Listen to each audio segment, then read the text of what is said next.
Welcome to the story of the murder in the locked library. I am your host, Holmes's friend, Dr. Watson. Thank you for joining me on another journey, but before we start, let me know, from which city are you watching from, and what was the first Sherlock Holmes story you ever heard about?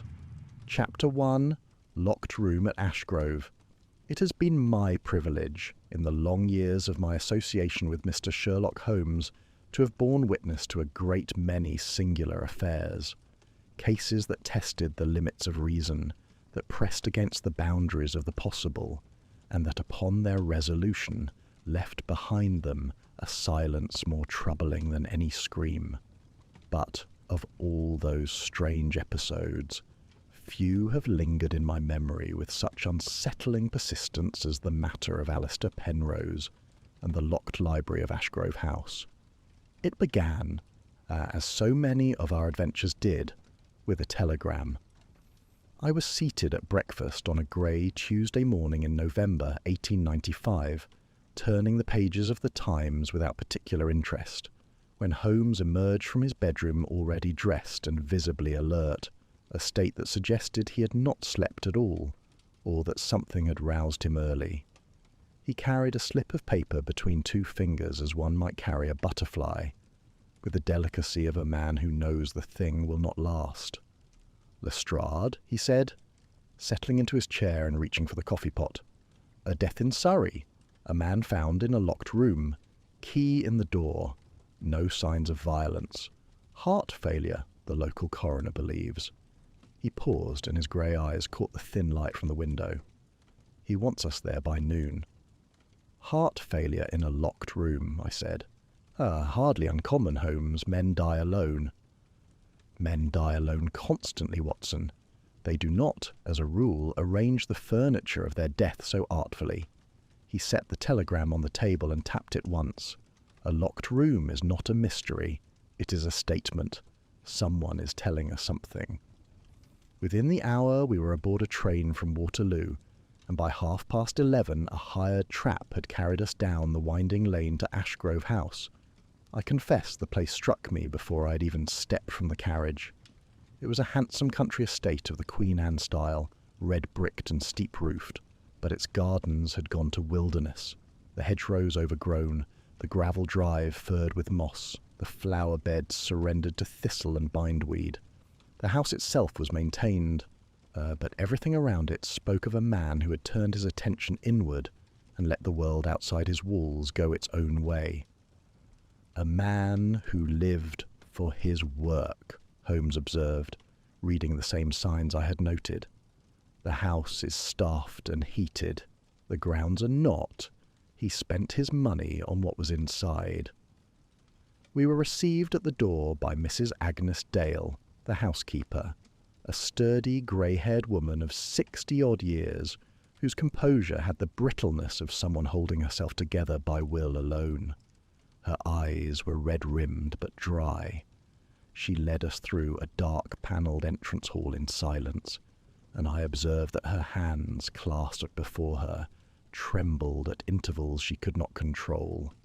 Here was grief, deep and real, the kind that settles into the body when the mind refuses it. Yet Inspector Lestrade met us at the foot of the main staircase, looking harried and somewhat out of his depth, an expression I had learned to recognise over the years, and which Holmes, to his credit, never exploited with anything worse than mild irony. "The body's been taken to the village mortuary," Lestrade said, shaking Holmes's hand. "But the room's untouched, just as you asked. Doctor assessed it as cardiac failure. 61 years old, history of angina, seemed straightforward enough until I started asking questions about the door." "And those questions led you to the telegram," Holmes said. "Those questions led me to a headache, Mr. Holmes. The room was locked from the inside, key in the lock, windows latched. No other way in or out. The man died alone in a sealed room, and yet—" He hesitated. "Something about it doesn't sit right. The staff are nervous. There were visitors that evening, and there's something missing from the room." Holmes said nothing. He was already moving toward the library.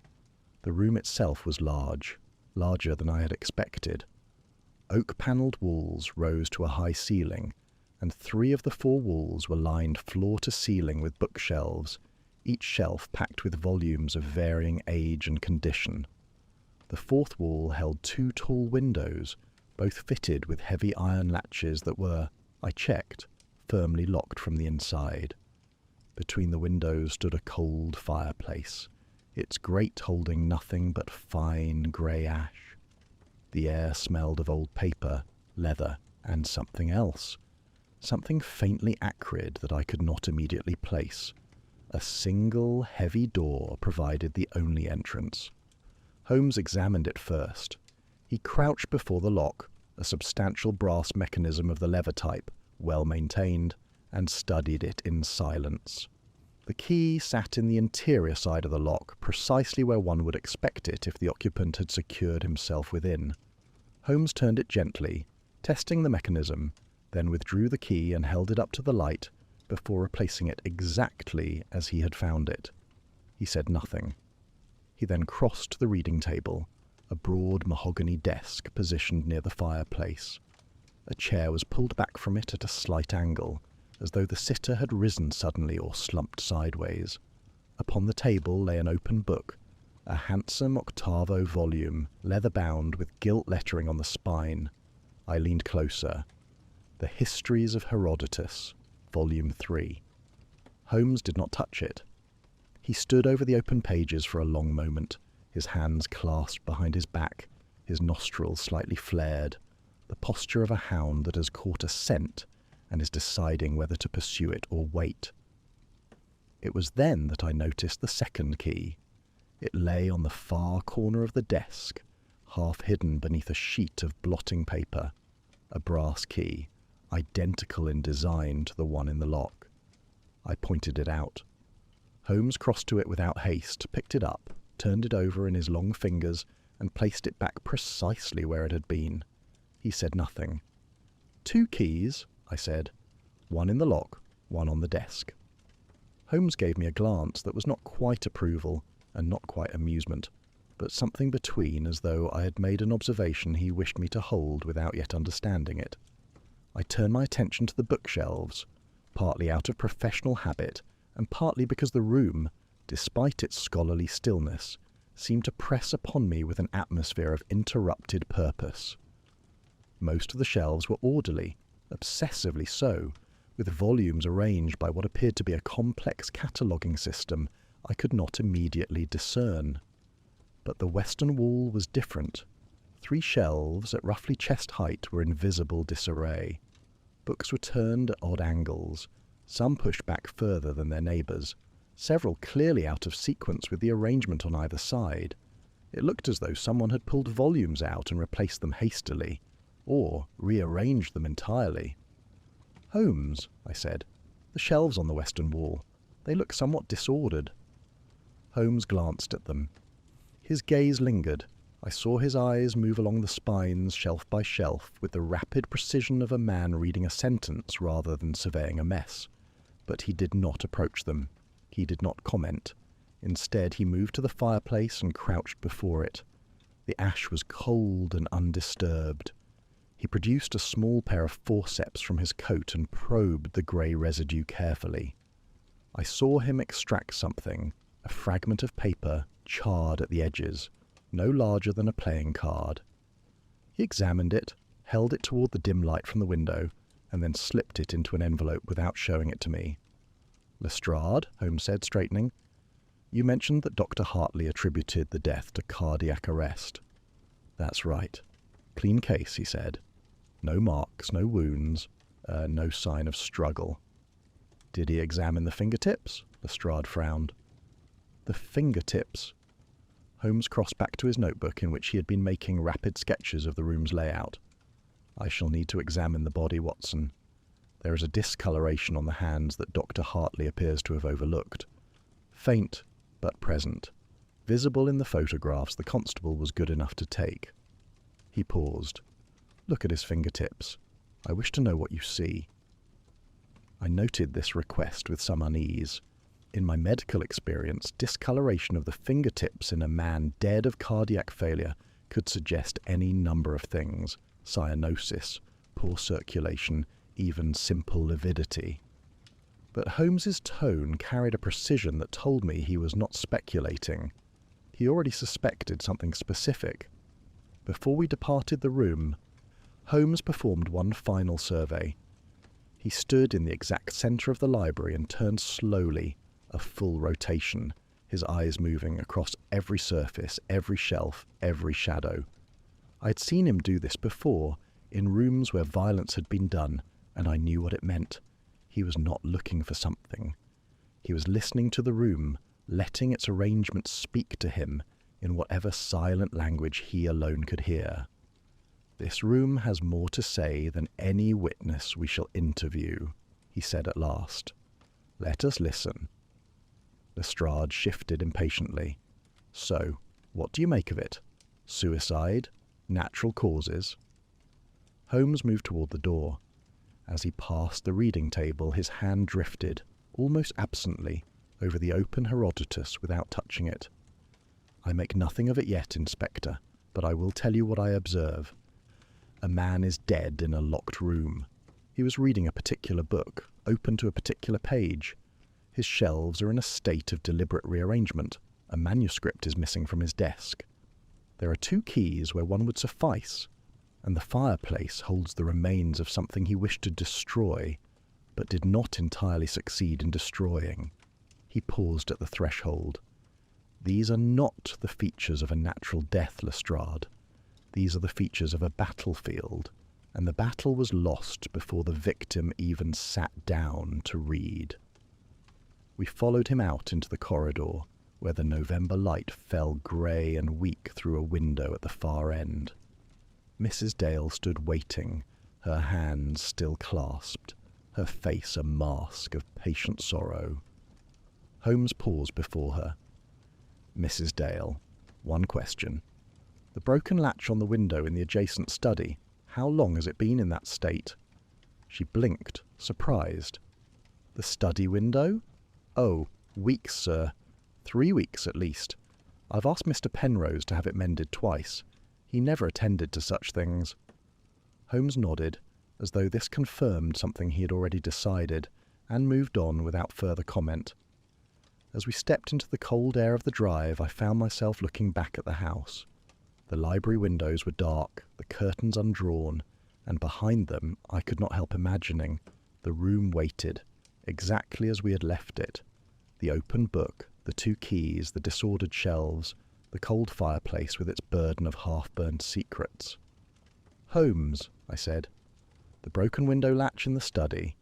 Do you think someone entered from outside?" He did not answer immediately. He was buttoning his coat against the chill, his face turned toward the overgrown garden, where a single crow sat on the rusted gate and watched us with an indifferent eye. "No," he said, "no one entered from outside. That is precisely the problem. Everyone who killed Alistair Penrose was already inside the house, and sitting at his dinner table." Chapter 2. The Dead Scholar. We returned to the interior of Ashgrove House at Holmes's insistence, for he wished to conduct his interviews before memories had time to settle into the safer shapes that grief so often imposes upon them.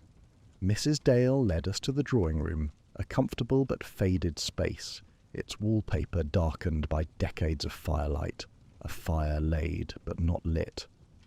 Holmes seated himself nearest the window. I took the settee opposite. "Mrs." Dale remained standing until Holmes gestured her, with unusual gentleness, toward the armchair beside the fire. "Mrs. Dale," he began, "I must ask you to speak plainly about Mr. Penrose, not as a master, but as a man. I need to understand what he was, and what someone believed he possessed that was worth the taking of his life." She looked at him with an expression I found difficult to read, part gratitude, part wariness, as though she had been waiting for someone to ask this question, and now feared what answering it might cost her. "Alistair Penrose," she said, and the use of his Christian name was involuntary. I saw her catch herself, but Holmes gave no sign of noticing. "Was the most private man I have ever known." He came to Ashgrove 15 years ago, after leaving his position with the War Office. He never spoke of what he had done there, except once. He said he had spent his career reading other people's secrets, and he was tired of it. He wanted to build something of his own. And what he built was the library, Holmes said. The library was his life, Mr. Holmes, not the books themselves, though he loved them, each one as other men love their children. It was what they meant together. He said that to me once. Agnes, my library is not a collection. It is a composition. I didn't understand what he meant. I'm not sure I do now. Holmes leaned forward slightly. Together. A composition. He used those words specifically. He did. More than once. He was secretive about his methods, the way he arranged the books, the system he used. Mr. Collingwood managed the practical cataloguing, but as Penrose had his own logic that sat above it, if you take my meaning, a private order within the public one. He spent hours adjusting positions, moving volumes from one shelf to another for reasons he never explained. And on the day of his death, Holmes said, he spent the afternoon doing precisely that.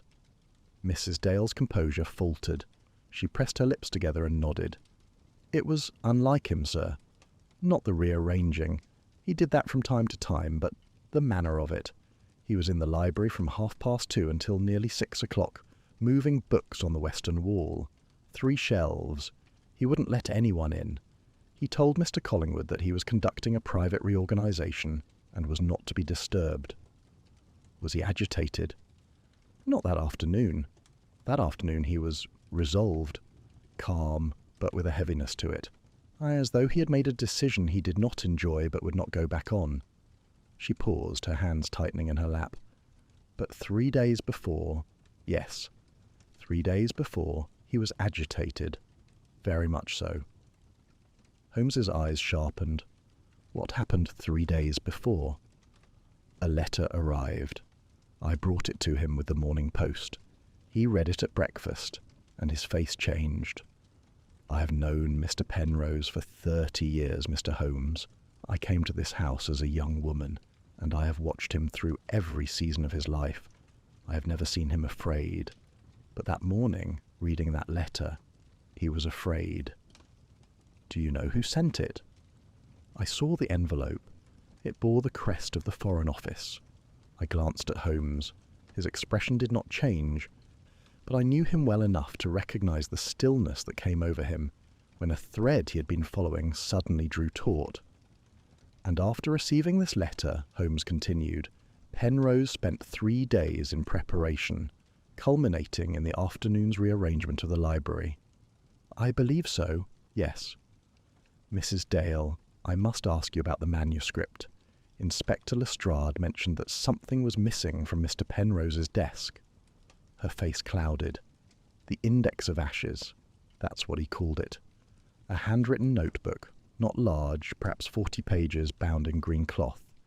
He kept it on the left side of his desk, always in the same position. He worked on it constantly, adding to it, revising. I asked him once what it was, and he said it was a kind of map. She looked at Holmes with a directness that surprised me. It's gone, Mr. Holmes. I looked for it the morning after. It was not on the desk, not in the drawers, not anywhere in the library. Someone took it. You're certain it was there on the evening of the dinner? I'm certain it was there at 5 o'clock when I brought tea to the drawing-room. I passed the library and the door was open. I could see it on his desk from the corridor. Holmes noted this and moved on, though I could see the information had settled into whatever architecture of theory he was constructing. Tell me about his visitors that evening. How did the gathering come about?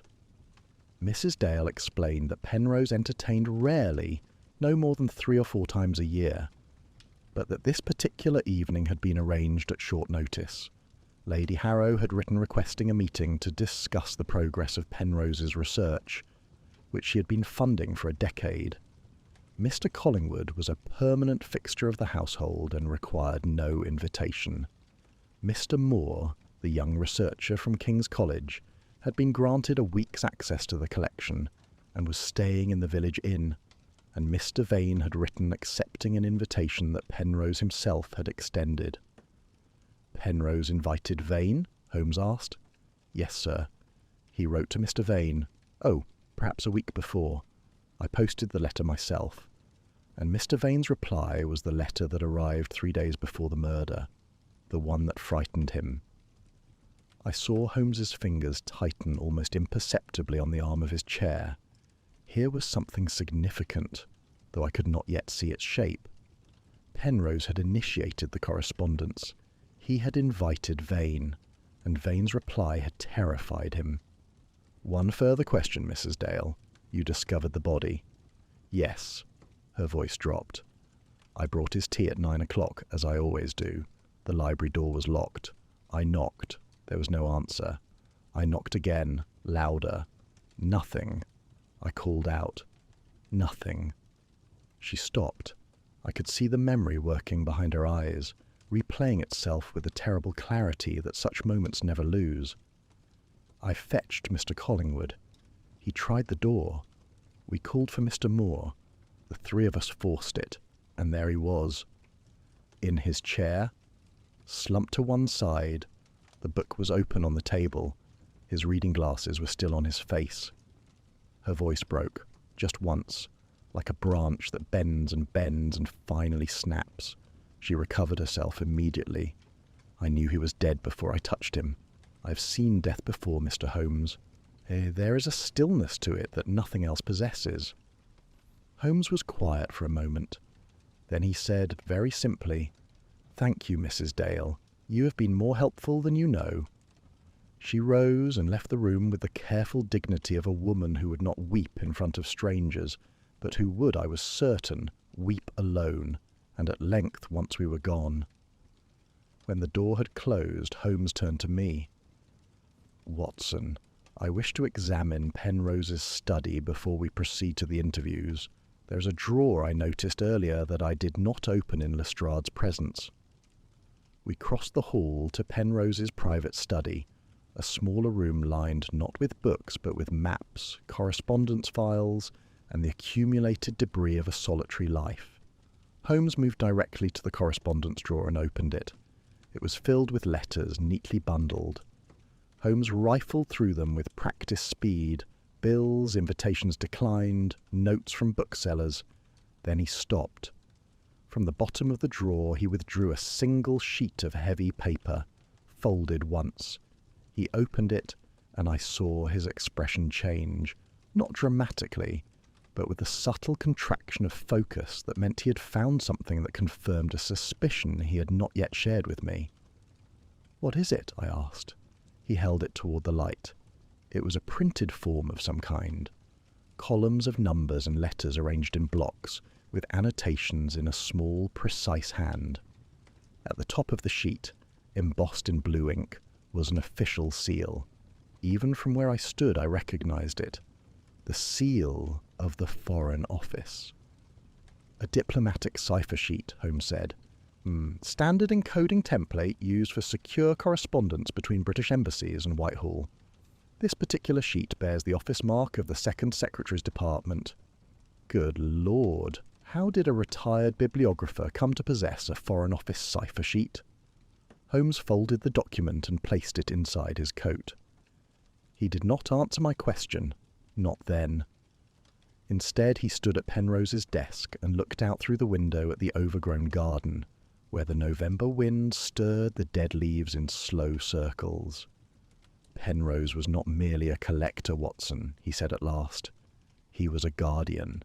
He spent 15 years building a library that was not a library. It was a vault, disguised as scholarship.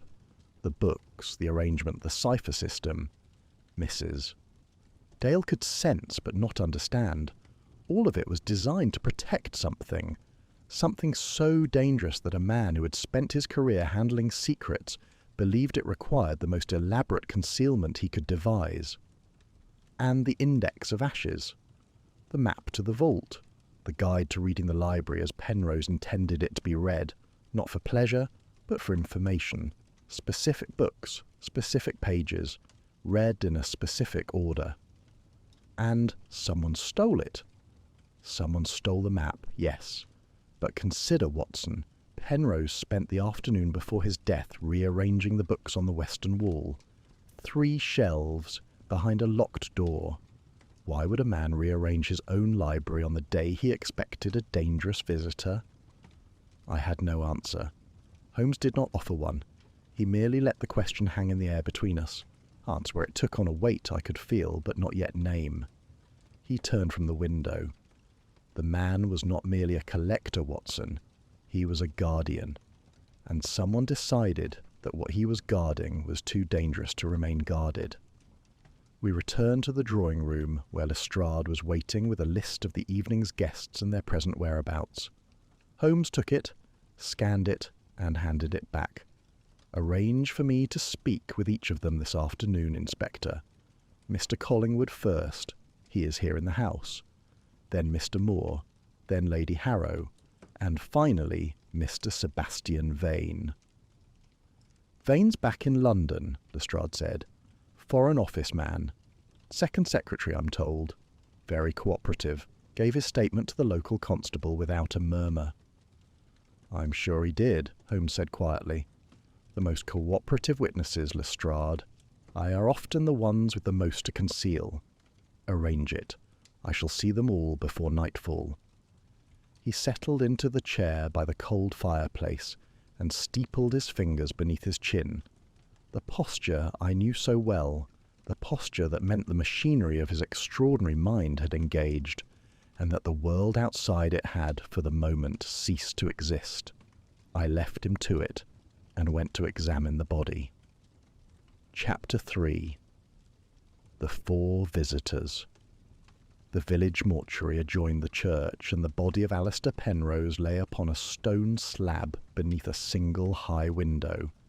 Dr. Hartley, the local man who had first examined the deceased, accompanied me, a competent but unimaginative practitioner whose confidence in his diagnosis was about to be shaken. Penrose in death was a tall, a spare figure with the hollowed cheeks and ink-stained cuffs of a man who had spent more of his years reading than eating. His expression was not peaceful. There was a tightness around the mouth suggesting his final moments had not been painless, though they had been brief. I examined the hands. Holmes had directed my attention to the fingertips, and I saw at once what he meant. On the thumb and first 2 fingers of the right hand, the reading hand, the hand that would turn pages, there was a faint but unmistakable discoloration. Not the blue-grey of cyanosis, which I would have expected in cardiac failure, but something different, a yellowish darkening of the skin, concentrated on the pads of the fingers, as though the tissue beneath had been subtly damaged. "Dr. Hartley," I said, "did you note this discoloration?" He leaned in, all frowning. I observed some lividity in the extremities, which I attributed to, "This is not lividity. The coloration is localized to the fingertips of the right hand only, and it is not consistent with post-mortem settling of blood. This suggests a contact reaction, something on the skin that produced a chemical effect in the tissue." Hartley looked uncomfortable. I did not press the point. I made my notes, recorded my observations, and returned to Ashgrove House with a growing unease that I could not yet articulate, but which Holmes, I was certain, had felt from the moment he first looked at the dead man's hands. I found Holmes in the drawing-room, already engaged in the first of his interviews. He had begun, as he announced he would, with Mr. Collingwood. Roger Collingwood was a man of late middle age, with the stooped posture of someone who had spent his life among books. His hands were restless, adjusting his spectacles, tugging at his cuffs, and his manner oscillated between deference and defensiveness in a way that immediately drew my attention. Holmes was seated with an air of casual interest that I recognized as deliberately disarming. "Mr. Collingwood, you have served as Mr. Penrose's librarian for 12 years. You know the collection intimately." "Better than anyone alive, Mr. Holmes. I catalogued every volume." "And yet on the evening in question, you entered the library at 6:45 and found it in disorder." Collingwood's jaw tightened. The western wall. 3 shelves. Books moved. Not randomly, but moved. I assumed Mr. Penrose had been... careless? Penrose was never careless. No, Collingwood admitted. No, he was not. The rearrangement was deliberate, but I could not understand why. The positions were wrong by my cataloguing system. I began correcting them. How many did you correct? Perhaps a dozen volumes. Then I was interrupted. Mr. Moore appeared in the corridor and we were called to dinner. Holmes nodded. You knew the arrangement of the library, Mr. Collingwood. Did you know its purpose? Collingwood hesitated. A long hesitation, the kind that contains a calculation. I knew Mr. Penrose had a private system above my catalogue. He never explained it. I maintained the physical order. He maintained something else.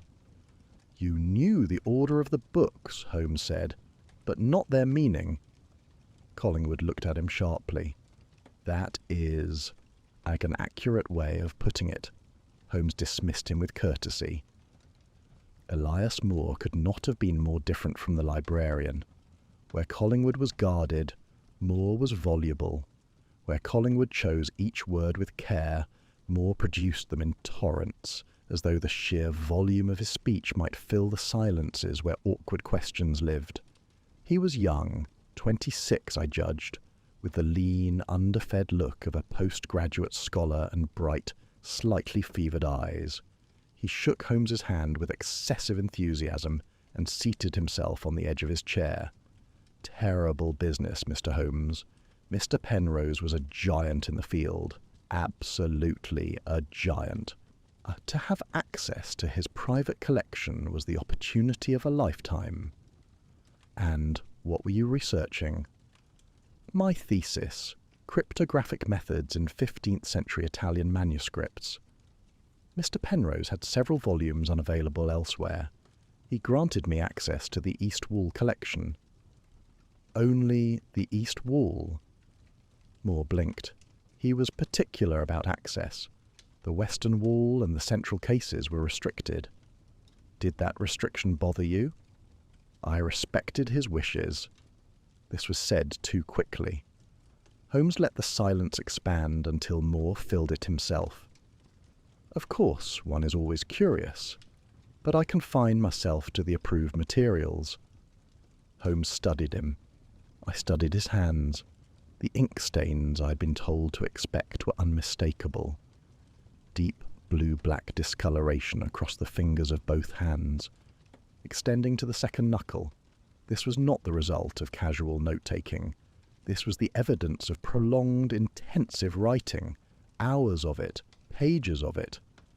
Mr. Moore, you spoke with Mr. Penrose in the hallway at 10 minutes to 7.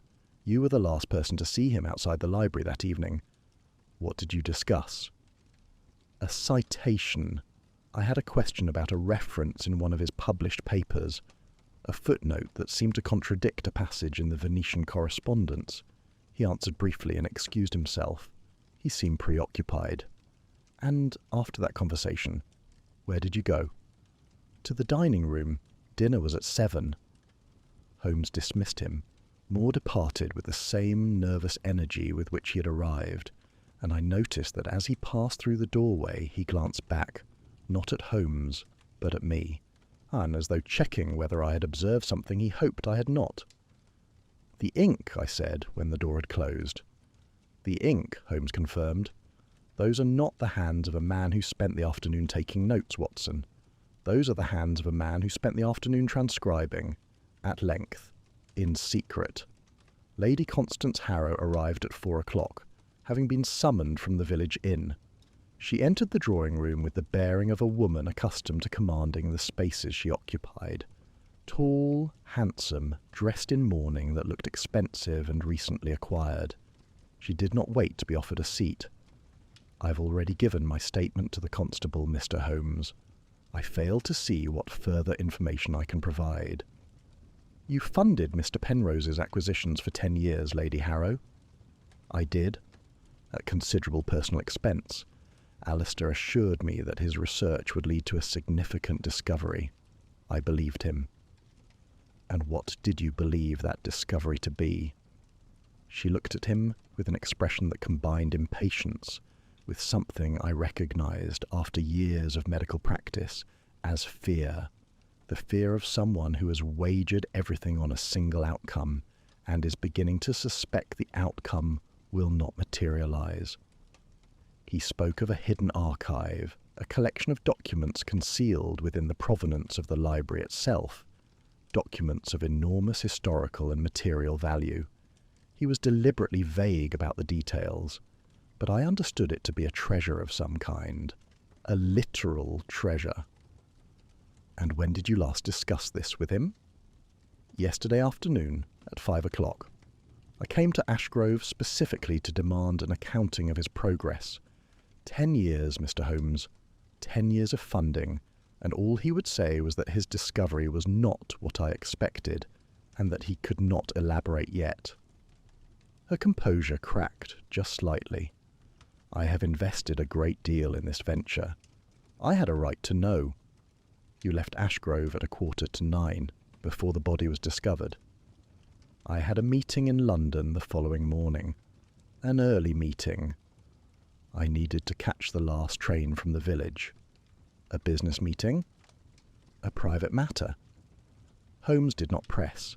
He thanked her, and she left, sweeping out with the dignity of a woman who suspects she has revealed more than she intended but cannot identify exactly what.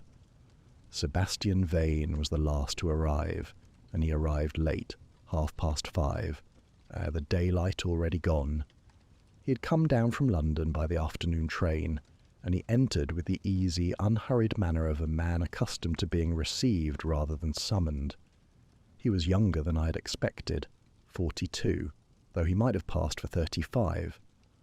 Tall, well-made, with pleasant features that inspired trust without inviting scrutiny. His clothes were impeccable. He shook Holmes's hand and then mine, and I understood immediately why this man had risen in the diplomatic service. He made you feel within seconds that you were the most interesting person in the room. A dreadful business, he said, settling into his chair with the practised ease of a man who is comfortable in any room. Penrose was a remarkable man, and not someone I knew well. We were acquaintances through the Athenaeum, but I admired his scholarship enormously. You visited the library at 7:30, Holmes said, during dinner. I did. Penrose had mentioned a first edition of Herodotus at the club, volume 3 of the Rawlinson translation. I'm something of a collector myself, in a modest way. I asked if I might have a look. He agreed. I excused myself from the table for, 15 minutes at most. And what did you do in the library during those 15 minutes? Examined the Herodotus. It's a beautiful volume, superb condition, original binding. I handled it carefully as one does. He smiled. Then I returned to dinner. The lamb was excellent, as I recall. Holmes regarded him steadily. Vane met his gaze without discomfort, but also, I noted, without the faintest trace of curiosity about why Holmes was asking. Every other witness had, at some point, asked what Holmes had discovered, or what he suspected. Vane asked nothing. He answered. He smiled. He volunteered nothing beyond what was required. Holmes rose and extended his hand. Vane took it, and in that moment, the brief clasp, the release, I saw Holmes's gaze drop to Vane's right hand, specifically to the signet ring on his third finger. It was a heavy gold ring, bearing a crest I did not recognize, and it sat oddly, tilted slightly as though the setting were uneven or the ring's weight were distributed asymmetrically. Holmes said nothing. Vane departed into the November darkness, and I heard the crunch of his boots on the gravel drive and the distant sound of a carriage being called. "Well?" I said, when we were alone. Holmes stood at the window, watching Vane's carriage lamp recede down the lane. 4 visitors, I continued. 4 possible killers. Holmes turned from the window. His expression was one I'd seen rarely, not excitement, not satisfaction, but something colder and more focused, like a man who has sighted his quarry across open ground and is calculating the distance. 3 possible killers, Watson, he said. One of them is something else entirely. Chapter 4. The Impossible Door. It was past 8 o'clock when the last interview concluded, and the house had settled into that particular silence of a place that has recently known death. Mrs. Dale had retired. Lestrade had gone to the village to send his evening telegrams. I sat in the drawing room with a glass of brandy and waited. Holmes had returned to the library alone. I did not follow him. I had learned that there were phases of his process during which my presence was unwelcome. Not because he disliked my company, but because the quality of attention he brought to bear upon a scene required a solitude as complete as he could manage. I waited an hour. Then I heard him call my name. I found him standing before the library door, which he had closed. He was in his shirt sleeves, his magnifying lens in hand. A single oil lamp burned on the desk, casting long shadows across the oak panelling. "Come in, Watson, and close the door behind you." I did as he asked. Holmes directed me to the door, specifically to the lock mechanism. It was a heavy brass lever lock, well made and well maintained, of the type common in country houses of the period. The key sat in the interior side, as it had when we first examined the room that morning. "Kneel," Holmes said, "and look at the keyhole plate, the interior plate, the side facing us." I knelt. Holmes handed me his lens. The brass plate surrounding the keyhole was polished but not new, and under magnification I could see the fine network of scratches and wear marks that any lock accumulates over decades of use. But Holmes was pointing to a specific area, the narrow rim of brass immediately surrounding the keyhole opening at the 3 o'clock and 9 o'clock positions. "Do you see it?" I adjusted the lens, and then I did see it. A series of very fine scratches, 4 or 5 of them, parallel, running laterally across the brass. They were distinct from the general wear of the plate because of their direction. The ordinary scratches from key insertion ran vertically, produced by the key sliding in and out of the lock. These lateral marks ran perpendicular to them, as though something thin had been drawn sideways across the rim of the keyhole. "These are not from a key," I said. "No. A key produces vertical scoring, up and down, along the axis of insertion. These marks are lateral. Something was drawn across the keyhole opening from side to side. Something thin, flexible, and strong enough to leave a trace on brass. A wire? Too rigid. A wire would produce a single deep score. These are multiple fine marks, the kind produced by a fibrous material under tension. Silk, Watson. A silk thread." He straightened and crossed to the desk, where he had laid out several items, a length of black silk thread, a spare key that I recognized as Penrose's personal key from the desk, and a small pair of pliers. Mrs. Dale was kind enough to provide the silk from her sewing basket. The principle is simple. Observe. He looped the thread through the bow of the key, the rounded handle at the top, creating a loop that passed through the opening and back. He then inserted the key into the lock from the interior side and turned it to the locked position. Now, I am inside the room. The door is locked. The key is in the lock. I step outside. He opened the door, stepped through, and pulled it closed behind him. I was alone in the library with the locked door between us. "Watson," his voice came from the corridor, slightly muffled. "Watch the key." I watched, for a moment, and nothing happened. Then the key began to turn, slowly, with a faint scraping sound, rotating in the lock as though moved by an invisible hand. It completed a half-turn. The bolt engaged. The door was locked. Then a faint whisper of movement, the thread sliding against brass, and the loop of silk drew free from the bow of the key, pulled by lateral tension. I heard the soft hiss of thread being drawn beneath the gap at the bottom of the door. Then silence. The door was locked. The key sat in the interior side of the lock, and Holmes was on the other side. I unlocked the door and opened it. Holmes stood in the corridor, winding the length of black silk around his fingers. His expression was not triumphant. It was sombre. "The mechanism is not original," he said, stepping back into the library. "It has been employed in various forms since the 17th century, but the execution here was refined. The thread was black silk, nearly invisible against the dark floorboards.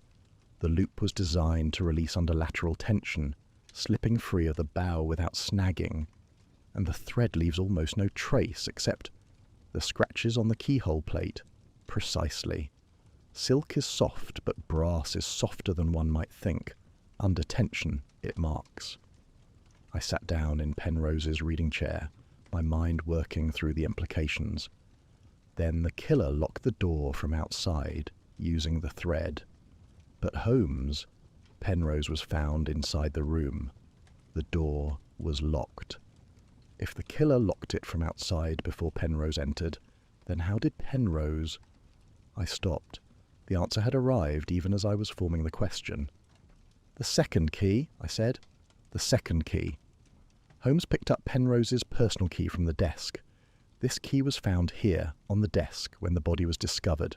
The other key, the one currently in the lock, was found in the lock itself. Everyone has assumed that Penrose locked himself in using the key in the lock, and that the key on the desk was a spare. The assumption is wrong. He held up the key from the desk. This is Penrose's personal key. He kept it in his study. Every evening he would collect it, walk to the library, unlock the door, enter, lock it behind him, and place the key on his desk before sitting down to read. Mrs. Dale confirmed this ritual. Then the key in the lock was already there, placed there by the killer using the thread mechanism before Penrose arrived. The killer locked an empty room. Watson, at 19:45, while Penrose was still with his guests. Penrose came to the library at 8 o'clock, found the door locked, as expected, used his own key, entered, locked the door behind him out of habit, and placed his key on the desk. And never knew that someone had been there before him. Never knew. He would have found the interior key sitting in the lock and thought nothing of it. It was where it always was. He locked up behind himself, set his key aside, and sat down to die. The silence that followed held a recognition shared between us. The crime we were unravelling had been designed with a precision bordering on artistry. "The impossibility was manufactured," Holmes said quietly. "The room was locked from without by the killer as an act of theatre. He then locked again from within by the victim out of habit. The illusion depended on both.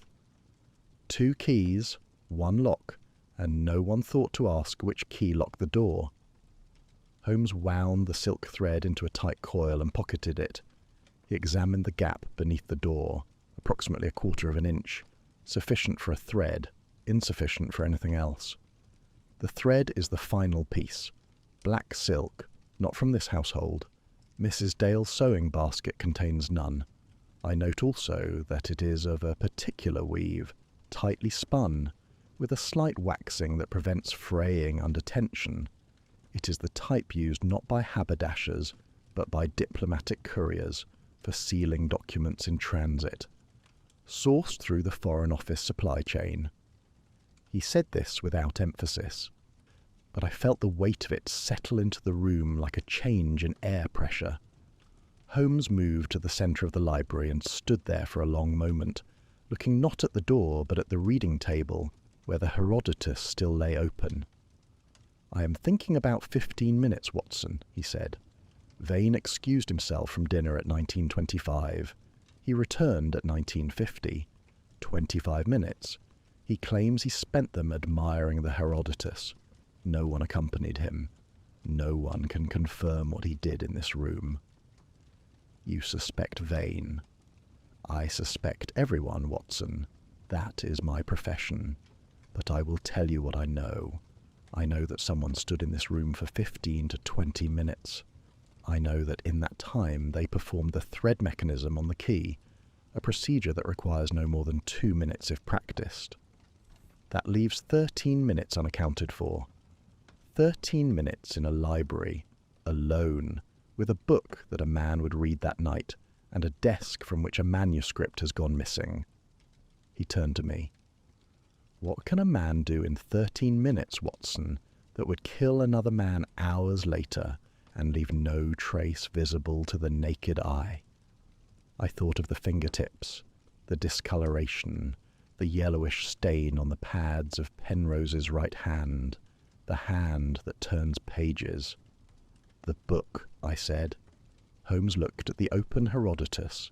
He did not touch it. Tomorrow, he said, tomorrow I shall examine the book. Tonight I want it to remain exactly as it is. I want nothing in this room disturbed. He collected his jacket from the chair and moved toward the door. I have solved the locked room, Watson. The door was a stage trick, elegant, but ultimately mechanical. What concerns me now is not how the killer entered or exited. It is what he did while he was here. And for that, I need daylight, chemical reagents, and a steady hand. We left the library. Holmes locked the door himself and pocketed the key. As we walked down the corridor toward the guest rooms Mrs. Dale had prepared for us, I asked the question that had been pressing at me since the demonstration. Holmes, you said 3 possible killers, and one who is something else entirely. Have you determined which is which? He paused at his bedroom door. The lamplight from the corridor sconce lit one half of his face and left the other in shadow, and for a moment he looked not like the consulting detective of Baker Street, but like something older and more solitary, a man who had seen a mechanism he recognized and wished he had not. I have a theory, Watson. It is premature, and I shall not share it. But I will tell you this.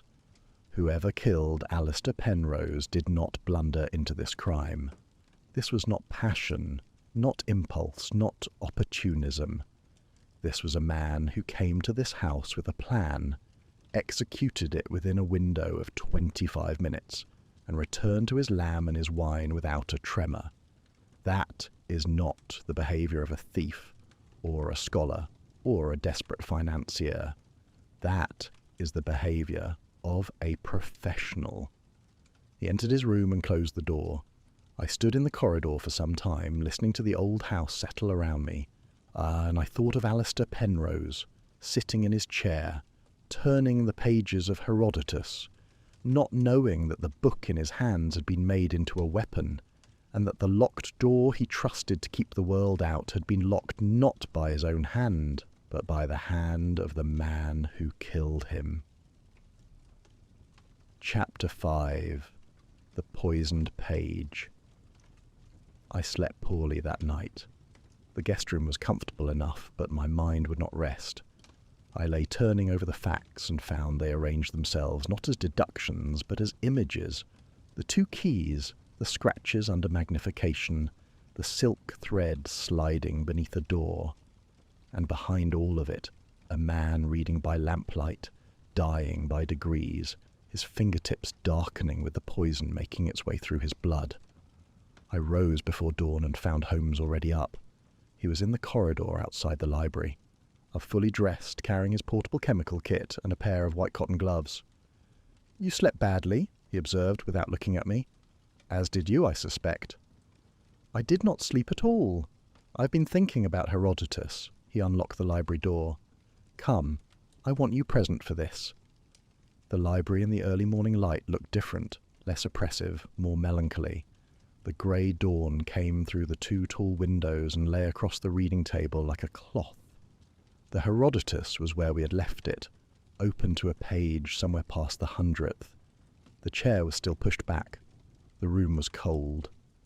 Holmes set his chemical case on the far end of the table, well away from the book. He drew on the cotton gloves and flexed his fingers. "I am going to handle this volume," he said, "with extreme care. I ask that you do not touch it, Watson. Do not touch the table on which it sits. Do not lean close. If my suspicion is correct, what killed Penrose is still present on these pages, and it remains dangerous." I took a step back.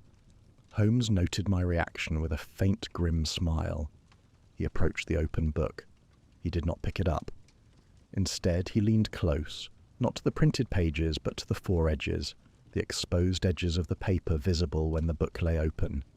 He brought his face to within 6 inches of the surface and inhaled, carefully, briefly through his nose. "Faint," he murmured. "Very faint. A sweetish undertone beneath the usual smell of old paper. Almost imperceptible, unless you are looking for it." He straightened and produced a small magnifying loupe. Not his standard lens, but a jeweller's glass of higher power. He examined the four edges of the right-hand pages, turning them one by one with gloved fingertips, beginning at approximately page 100 and working forward. At page 112 he stopped. "Here," he said. "Watson, use my standard lens. It is on the desk, but do not touch the book." I took up the magnifying glass and leaned in, keeping my hands behind my back. Under magnification, the fore-edge of page 112 showed a faint discoloration, a barely visible oiliness, as though the paper had been touched by something slightly greasy. The discoloration was not uniform. It was concentrated along the first inch of the foredge, precisely where a reader's thumb and forefinger would grip the page to turn it. Holmes continued through the pages. The same residue appeared on every page from 112 to 130. After page 130, it stopped.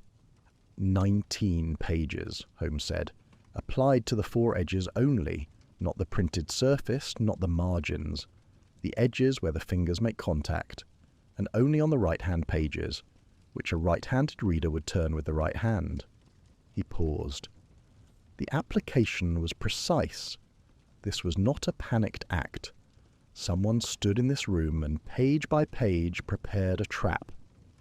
He returned to his chemical case and selected a small glass vial containing a clear solution. Silver nitrate. I recognized it from our Baker Street experiments.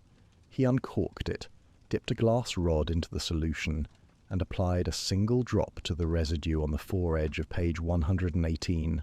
The reaction was immediate. The clear drop turned grey, then darkened rapidly to a charcoal black. A precipitate formed on the surface of the paper, a tiny, definitive stain.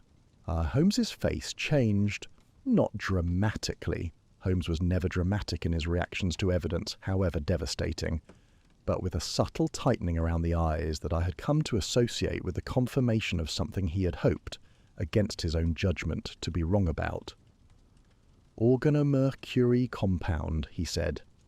"The silver nitrate produces a grey-black precipitate in the presence of organic mercury.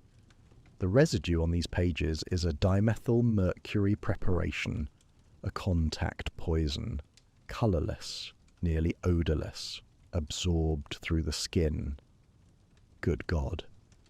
Applied to the four edges of the pages, the surfaces Penrose would touch with his bare fingers as he read. Absorption through the fingertips is slower than through mucous membranes, but entirely sufficient. The compound enters the bloodstream, disrupts cellular respiration, and produces symptoms indistinguishable from cardiac arrest. Onset within 30 to 50 minutes of sustained contact. By the time Penrose felt the first symptom, dizziness perhaps, or a numbness in his fingers, the dose would have been lethal. I thought of the discoloration I had observed on Penrose's fingertips at the mortuary, the yellowish darkening on the pads of his right thumb and forefinger. Not cyanosis, not lividity. Chemical damage, the tissue reaction to mercury compound absorbed through the skin. Then Penrose was poisoned by his own book, I said. Holmes did not answer immediately. He was staring at the open Herodotus with an expression I found difficult to interpret. Something beyond professional analysis. Something closer to a personal offence. I had seen Holmes angered by cruelty, moved by injustice, and made contemptuous by stupidity. But this was different. This was the reaction of a man for whom books were sacred objects, confronted with the desecration of one.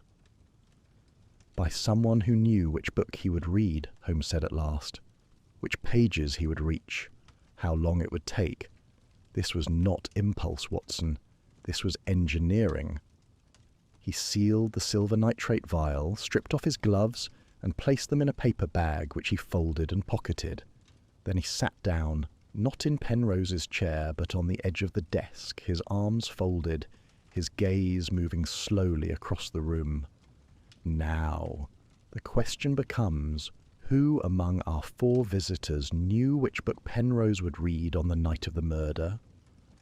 Surely that narrows it considerably, I said. Only someone familiar with his habits. His habits were not secret, Watson. Our Penrose read every night from 8 o'clock until midnight, following a fixed rotation that Collingwood maintained in the lending log. Anyone with access to that log could have determined the Herodotus was next in the sequence. Then Collingwood knew the reading order and maintained it. 12 years of access. More, present in the library during afternoon hours, could have observed the rotation or noted the Herodotus on the current reading shelf. Lady Harrow? A long-term patron, familiar with Penrose's routines, if not his systems. And Vane told us himself that he visited the library to examine the Herodotus, I said. He knew which book. He handled it for 15 minutes. All 4 had potential knowledge, Holmes said, and that is the difficulty. He rose and moved to the window. But the poison narrows the field. Dimethyl mercury is not purchased at a chemist's shop. It is a laboratory compound, extremely dangerous to handle. Whoever applied it possessed not only the knowledge but the means to acquire an organomercury preparation, and the skill to apply it without poisoning themselves. A chemist, or someone with access to one, or someone with access to channels that deal in such materials quietly without questions. He did not elaborate. I found my thoughts settling on Collingwood. The librarian had access, knowledge of the rotation, and 12 years of familiarity with the collection. He was nervous, evasive, and clearly hiding something. And yet something nagged at me, a detail from the interviews connected to Moore. Not the ink stains, but something else. His manner when asked about the restricted shelves, his too quick denial. I mentioned this to Holmes. He listened, then said, "You are thinking along profitable lines, Watson. Hold that thought." He crossed back to the reading table and stood over the open book. He looked at it for a long time. The handsome binding, the gilt-edged pages, the careful typography of a volume that had survived a century only to be turned into an instrument of death. "Books should not be made into weapons, Watson," he said quietly. "It is a particular kind of desecration." He closed the Herodotus, gently with both gloved hands, as though it were a patient he could not save but would not abandon, and placed it in a paper wrapping from his case. He labelled it, sealed it, and set it aside. "I shall send this to Mayhew at the London Hospital for full toxicological analysis," he said. "But we don't need his confirmation to proceed. We know the method. We know the window. We know the mechanism of the locked room. What we do not yet know is the purpose. The purpose. Why kill Penrose at all? The locked room, the poison, the stolen manuscript. These tell us how. But we have not yet established why. What was Penrose guarding that someone needed badly enough to kill for? What do the Meridian papers contain? And why does a retired bibliographer possess a diplomatic cipher sheet bearing the seal of the Foreign Office? He gathered his chemical kit and moved toward the door. "The shelves, Watson. The answer is in the shelves. Penrose spent his last afternoon rearranging them, and I intend to understand why. The locked room was a trick, the poison was a weapon, but the library itself, is the true mystery, and I begin to suspect it is a mystery that someone would very much prefer I did not solve." He paused at the threshold, and something passed across his face, Not the cold precision of the detective, but something warmer and sadder, the expression of a man who has recognized a kindred spirit too late. Penrose built his library as other men build cathedrals, he said. Stone by stone, volume by volume, with a purpose that transcended the materials. Someone turned one of those stones into a murder weapon. I find that I take it rather personally. We left the library. Holmes locked the door behind us, and we went to find breakfast in the disordered shelves of the western wall. Chapter 6, The Disordered Shelves. After a breakfast that neither of us tasted, cold toast, tepid eggs, coffee that Mrs. Dale had made strong enough to suggest she understood the nature of the work being done under her roof, Holmes returned to the library with a notebook, a measuring tape, and the particular intensity of focus that always signalled the approach of what he called the architectural phase of an investigation, the stage at which isolated facts began to cohere into structure. I followed him. He did not object. Whatever solitude he had needed the previous evening had been replaced by a need to think aloud, to use me, as he so often did, as a surface against which to test the shape of his ideas. He went directly to the western wall. 3 shelves, at roughly chest height, set between floor-to-ceiling cases that held the larger portion of Penrose's collection. The shelves above and below were orderly, volumes standing upright, spines aligned, arranged in whatever system Collingwood's catalogue prescribed. But these 3 shelves were different. Books stood at odd angles. Some were pushed back further than their neighbours. Several were clearly out of sequence with the volumes on either side, their spines breaking the alphabetical or thematic flow in ways that seemed, at first glance, haphazard. "It looks as though someone knocked them about," I said. Holmes did not reply at once. He was standing very close to the shelves, his eyes moving along the spines with a rapid, methodical precision, left to right, shelf by shelf, to pausing at intervals to touch the top of a binding, or tilt a volume forward to check its position against the ones beside it.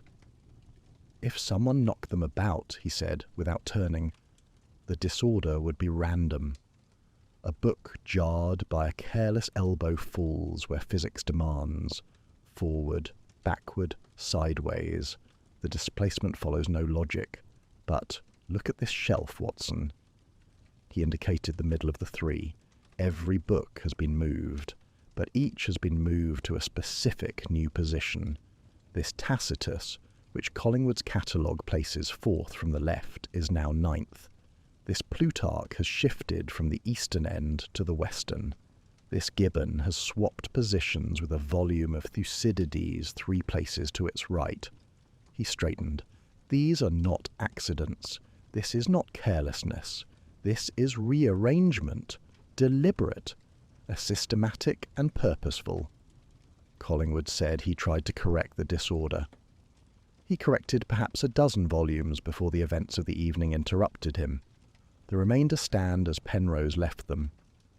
Holmes opened his notebook and began recording. Titles, shelf positions, distances from the left edge of each shelf. He worked quickly, but with the care of a man who knew that every detail mattered. It was then that he returned to the fireplace. He had extracted a charred fragment of paper during our first examination of the room. I'd seen him pocket it without showing me. Now he produced it, a piece of stiff paper, roughly 3 inches by 2, blackened at every edge, its centre bearing a few lines of small, precise handwriting in brown ink. Much of the text was destroyed, but several phrases survived, and Holmes read them aloud. "The sequence survives the index. Arrangement is the cipher, not the... must be read in situ, not from the..." He held the fragment toward the window light. His expression was one I had seen perhaps 6 times in all our years together. The expression of a man who has recognized not merely a clue, but a mind. Not the mind of a criminal, but the mind of an equal. "The sequence survives the index," he repeated. "Watson, do you understand what Penrose was telling us?" He was leaving instructions. He was leaving a principle. The Index of Ashes, the manuscript stolen from his desk, was a guide to reading the library as a cipher system.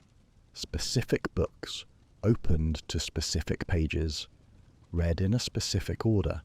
The index told you which books and which pages. But Penrose knew the index might be taken, so he changed the library. He moved the books. He altered the sequence. Holmes set down the fragment and turned to face the shelves. The Index of Ashes now points to an arrangement that no longer exists. Whoever stole it possesses a map to a territory that has been redrawn. The sequence, the true sequence, survives only in the library itself, in the new arrangement, the one Penrose spent his last afternoon creating. He sabotaged his own cipher. He updated it. The information is still here, Watson, encoded in these shelves in the positions Penrose chose for each volume before he sat down to dinner for the last time. But the stolen index will lead its possessor to nothing. The cipher can only be read by someone standing in this room, looking at these shelves, and understanding that the disorder is the message. He began to work. What followed was, I believe, the most extraordinary display of sustained intellectual effort I ever witnessed from Sherlock Holmes, and I say that with full awareness of the competition for that distinction. He moved between the three shelves with a concentration so complete that I doubt he was aware of my presence, or of the passage of time, or of anything beyond the spines and positions of approximately 90 books. He pulled volumes, examined title pages, noted page numbers, returned them to their places. He measured distances between spines with his tape. He cross-referenced titles against a list he was compiling in his notebook, a list that grew, over the course of the morning, into a dense grid of letters, numbers, and abbreviations. Occasionally he would pause, stare at the shelves with his head tilted, and then rearrange 2 or 3 volumes experimentally before returning them to their original positions and making a note. I understood, watching him, that he was doing what Penrose had designed someone to do, reading the room. Not the books themselves, but their positions, the relationships between them, the distances, the sequence. The library was not a collection, it was a composition, and Holmes was learning its language. Mrs. Dale brought tea at 11. Holmes did not touch it. She brought sandwiches at 1. He ate one without looking at it. I ate the rest and watched him work. At 2:30 he spoke. "Watson, come here." I joined him at the middle shelf. He had his notebook open to a page covered in a grid. Columns of single letters, each derived. I could see from the first letter of a book's title, matched with a number derived from its shelf position. Title initials provide the alphabetic component, he said. Shelf position provides the numeric.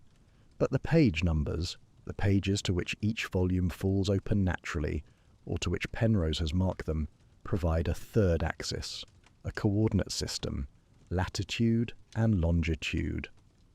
A location, a physical location. The library encodes a place, a real place, somewhere in London where the true secret is kept. The Index of Ashes was the guide to extracting those coordinates from the original arrangement. But Penrose changed the arrangement. The old coordinates are gone, the new ones are here. He tapped the notebook. I do not yet have the complete solution. The system is elegant but layered. Penrose was, after all, a professional cryptographer, and he did not design this to be cracked in an afternoon. But I have the principle, and the principle is sound. Given another 12 hours with these shelves, I will have the location. 12 hours? Perhaps less. Penrose was thorough but not sadistic. He wanted the information to be recoverable by someone with sufficient patience and skill. He simply ensured that it could not be recovered by following a stolen manuscript. Holmes closed his notebook. He spent his last afternoon in this room, Watson, rearranging these shelves with the full knowledge that he might not survive the evening. He did not panic. He did not flee. He sat in his library and rewrote his life's work so that the truth would outlast him. I said nothing. There was nothing adequate to say. Mrs. And Dale confirmed it, Holmes continued. Penrose locked himself in the library from 2:30 until nearly 6. He told Collingwood he was conducting a private reorganisation. He did not explain. He did not ask for help. He worked alone, in silence, for 3.5 hours. And when he was finished, he unlocked the door, went to dinner, and allowed events to proceed. He knew Vane was coming. Holmes gave me a sharp look. I did not say Vane. No, but Penrose received a letter from the Foreign Office 3 days before the murder, a letter that frightened him, and Vane is the Foreign Office man at the table. You are not wrong to make the connection, Watson, but I caution you against narrowing prematurely. What I can tell you is this. Penrose wrote to someone requesting a meeting about a matter of mutual interest, that someone replied, and the reply frightened Penrose enough that he spent the next 3 days preparing, rearranging his cipher, burning parts of his notebook, and accepting an evening of social company that included the very person he had reason to fear. Why accept? Why not cancel the dinner? Because Penrose was not trying to avoid the confrontation. He was trying to survive it, or failing that, to ensure that the confrontation did not achieve its purpose. The killer came to Ashgrove to silence Penrose and to steal the key to his archive. Penrose could not prevent the silencing, but he could, and did, ensure that the stolen key was worthless. Holmes moved to the window. The afternoon light was fading, and the garden beyond the glass was already dissolving into grey. Penrose died in his chair, Watson, with poison on his fingers and a cipher in his shelves. He spent his last afternoon making sure that even in death he would be the more clever man. He paused, and when he spoke again his voice had dropped, not to a whisper, but to the register Holmes reserved for the things that mattered most. I intend to honour that. He returned to the shelves. I returned to my chair. The fire crackled low in the grate, and the shadows lengthened across the oak-panelled walls, and the library, Penrose's cathedral, Penrose's cipher, Penrose's final statement, waited in patient silence for the one man alive who could read it. Holmes worked through the night, for Chapter 7, False Trails. Holmes did not emerge from the library until 9:30 the following morning. He looked dreadful, collar open, shirt sleeves rolled, shadows beneath his eyes that suggested not one sleepless night, but several. Yet his step was quick and his gaze bright, and when he sat down and poured his coffee, there was about him the coiled energy of a man who has found what he was looking for. I have the location, he said, or most of it, enough to proceed. But that is a matter for tomorrow. Today I intend to clear the stage. Clear the stage? There are 5 people connected to this case, Watson. 2 of them are guilty of crimes that have nothing to do with murder. I propose to deal with them this morning, so that the field is narrowed and the true shape of the problem becomes visible. He sent for Collingwood first. The librarian arrived looking worse than Holmes, if such a thing were possible. Grey-faced, unshaven, with the hollow expression of a man who has not slept, because sleep would require the temporary cessation of dread. He stood before Holmes in the drawing-room like a schoolboy summoned to the headmaster's study, and I saw his hands trembling at his sides. Holmes did not make him wait. "Mr. Collingwood, you have been stealing first editions from Penrose's collection, and replacing them with inferior copies. You have been doing this for approximately 3 years. The originals have been sold through a dealer in Chancery Lane, Matheson and Sons, unless I am mistaken, and the proceeds have been used to fund medical care for your sister, who suffers from a chronic condition requiring treatment beyond your means." Collingwood said nothing. His face crumpled, not in surprise, but in the release of a tension that had been building, I suspected, since the moment Holmes first set foot in Ashgrove House. "How?" he began. "The replacements are competent, but not perfect. The binding on the substitute Marlowe is Edwardian, not Jacobean." The replacement Spencer has been artificially aged with tea staining, which produces a uniform discoloration that genuine foxing never achieves. 3 of the 7 volumes I examined on the eastern shelves are forgeries. Collingwood sat down without being invited. His composure was gone, utterly, completely gone, and what remained was a man stripped to his foundations. "My sister is dying, Mr. Holmes. She's been dying for 4 years. The treatments cost more than I earn in a year." I never took anything he read, only the display copies, the volumes that gathered dust. I told myself it was victimless. And on the evening of the murder, when you found the shelves disordered, you were not correcting Penrose's rearrangement. You were checking whether your substitutions had been noticed. Yes. When I saw the western wall in disarray, I thought he had discovered what I'd done, but my replacements were all on the eastern shelves. The disorder had nothing to do with me. It did not, Holmes confirmed. The rearrangement concerned matters far beyond your thefts, Mr. Collingwood. And the books you replaced are all on the eastern shelves, nowhere near the western wall. He paused. You knew the order of the books. You did not know their meaning.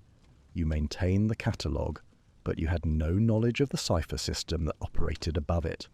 You could not have known what the index of ashes contained, or why it mattered, or what the meridian papers are. I don't know what any of those things are. No, you don't. Holmes regarded him for a moment, with something that was not quite sympathy, but was, I thought, its near relation, the recognition that desperation makes thieves of decent men, and that decent men suffer for it more than the wicked ever do. You are a thief, Mr. Collingwood, but you are not a killer. You lack the knowledge, the means, and the motive. I shall not report your thefts to the police. Yet you will, however, restore the original volumes at your own expense, and you will never steal from this house again. Collingwood wept. He wept openly and without shame, and I turned away to give him what privacy the moment allowed.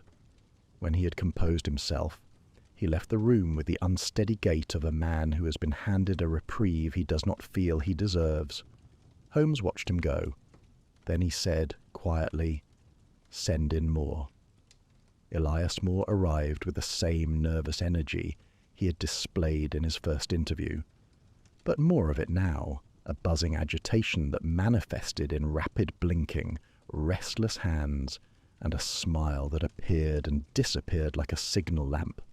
He knew, I was certain, that something was coming. He simply did not know what. Holmes wasted no time. "Mr. Moore, as your thesis on Renaissance cryptographic methods is built substantially on the private notes of Alistair Penrose, you were granted access to the East Wall collection for legitimate research. You used that access as cover for the unauthorized transcription of Penrose's unpublished work, his personal annotations, his theoretical notebooks, his correspondence with other scholars. Your ink-stained hands are the evidence of hours spent copying material you had no right to copy." Moore's smile vanished.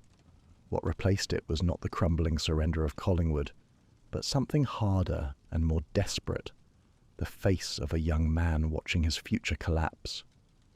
That's a very serious accusation, Mr. Holmes. It is a statement of fact. I examined the lending log that Collingwood maintains. On the afternoon of the murder, you were working exclusively with volumes from the East Wall, the Italian folios and Venetian correspondence. You did not request, handle, or consult any volume from the Western Wall or the Central Cases. You did not touch the Herodotus. Your reading list for that day is documented, and it contains nothing that could have served as a vehicle for poison. Moore said nothing. His hands, I noticed, were clenched into fists at his sides. Furthermore, the restricted access Penrose imposed, limiting you to the East Wall, was not merely scholarly privilege. Penrose suspected you were copying his work. He restricted your access to prevent you from reaching the materials that mattered most. You resented this. but you never gained access to the western wall, and you never understood the significance of the books that stood there." "I was going to credit him," Moore said, his voice thin, "in the final draft." "You were going to steal his life's work and dress it in a footnote." Holmes's voice carried no heat. "You are a plagiarist, Mr. Moore, but you are not a killer. You lack the knowledge, the means, and, if you will forgive me, the nerve." Moore left without weeping, walking out with the mechanical gait of a man who has been struck and not yet felt the pain. When the door closed, Holmes stood and moved to the fireplace. He was quiet for a long moment. Then he turned. "Watson, please ask Lestrade to join us and Mrs. Dale. I wish to make a statement." I found them both, Lestrade in the entrance hall reviewing his notes, Mrs. Dale in the kitchen. That's where she was polishing silver with the determined industry of a woman who could not bear to be idle. They came to the drawing room, and Holmes addressed them standing, his back to the fire. "Inspector, I have eliminated 2 of the 4 suspects. Mr. Collingwood is a thief, not a murderer. Mr. Moore is a plagiarist, not a poisoner. Neither possess the knowledge, the means, or the specific motive required to commit this crime." Lestrade frowned. "That leaves Lady Harrow and Mr. Vane." "It does. Lady Harrow had financial motive. 10 years of investment, and Penrose was about to cut her out. Lady Harrow believed she was investing in the recovery of a physical treasure, gold, jewels, something material. She had no understanding of what Penrose was actually protecting. Her motive is real, but irrelevant. She could not have killed for the Meridian papers because she did not know they existed." "Then it's Vane." Holmes raised a hand. "I did not say that. I said I had eliminated 2 suspects. The remaining 2 require further investigation before I will name the killer." He paused, and his gaze moved across the room, touching Lestrade, Mrs. Dale, myself, before settling on some middle distance that belonged to no one. "But I will tell you this. The killer is not someone who blundered into this crime. The killer is not someone who acted from panic or greed or wounded pride. The killer is someone who was never meant to be suspected at all. Someone whose presence at Ashgrove was so natural, so unremarkable, that we barely questioned their movements. This crime was designed, Inspector. It was engineered. And the man who engineered it sat at the dinner table, ate the lamb, drank the wine, and returned to London the following morning, confident that Alistair Penrose's death would be recorded as heart failure and forgotten within the week." Mrs. Dale's hand went to her mouth. Lestrade looked at Holmes with the expression of a man who has just felt the ground shift beneath him. "You are describing a professional," Lestrade said. "I am describing something worse than a professional, Inspector. I am describing a man who kills not for money or passion, but for self-preservation, and who has been preserving himself at the expense of others for a very long time." He did not elaborate.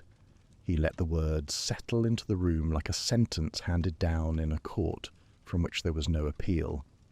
"Tomorrow," Holmes said, "I shall complete my work in the library and we shall proceed to London.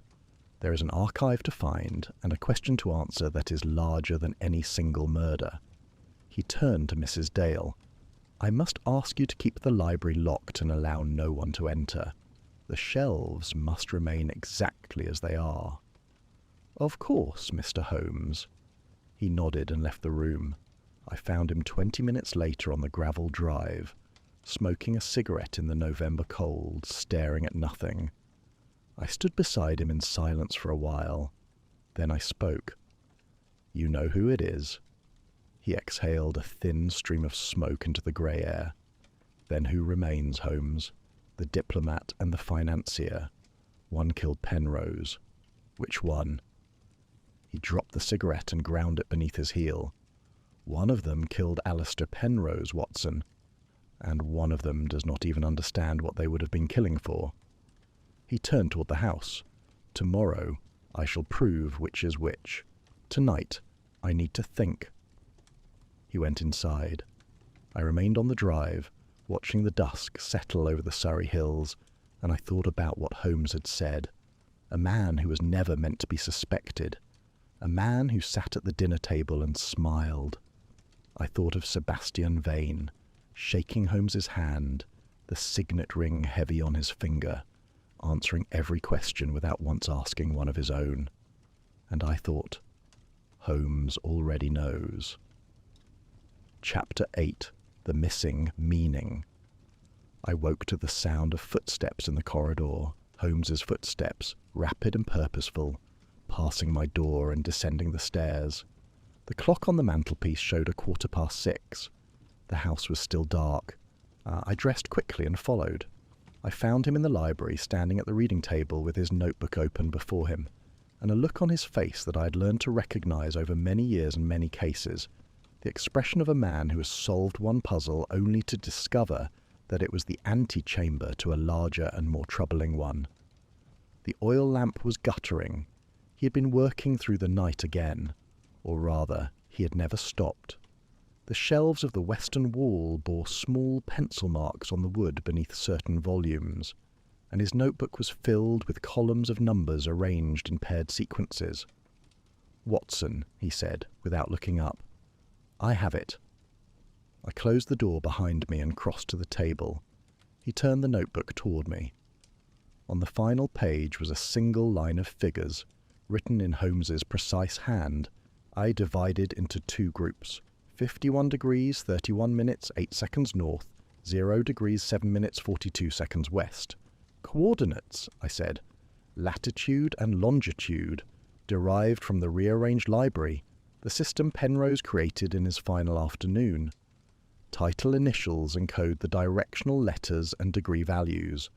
Shelf positions provide the minutes, and the marked pages, Penrose left faint pencil dots beside specific page numbers in each volume, provide the seconds." He tapped the coordinates.